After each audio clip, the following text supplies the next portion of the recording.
po lëvizte nga Prishtina në drejtim të Podujevës. Po rruga një shtitasi të huaj u ndal papritur në Vranidall të Prishtinës. Kjo me zhvetura e tij u sulmua të mërkurën me thik nga 2 persona ende të panjohur për organet të rendit.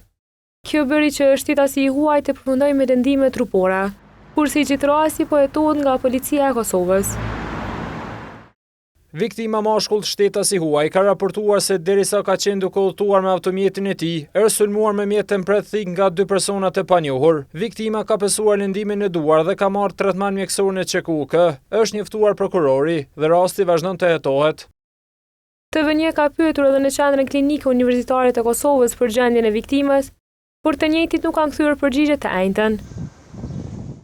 E ky është rasti i dytë brenda këtij muaji ku sulmuan shtetasit e huaj.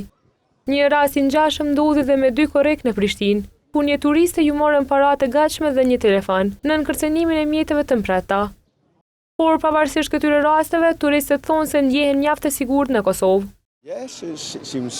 Jam duke e shijuar, po është sigurt këtu jemi duke ecur këndej duke eksploruar. Kosova është ashtu siç e kam paramenduar dhe do të vij prap këtu. Absolutely. Yeah, totally safe. Yeah, very nice. Po është shumë mirë, ndjehemi sigurt, njerëzit janë shumë të shoqërueshëm dhe shumë të mirë. E dikush thotë se u ndjej sigurt në herën e parë saqë nga Australia mori rrugën sërish për në Kosovë. Been here a couple of times. Kam qenë këtu edhe herë të tjera dhe po ndihemi sigurt këtu. Friends here.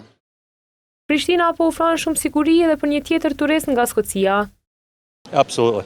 Absolutisht që po, ndihem shumë sigurt këtu. E për sigurinë maksimale të turistëve, ishte në kolonelin e policinë e Kosovës Refkim Murina, thotë se duhet angazhim maksimal nga organet e rendit.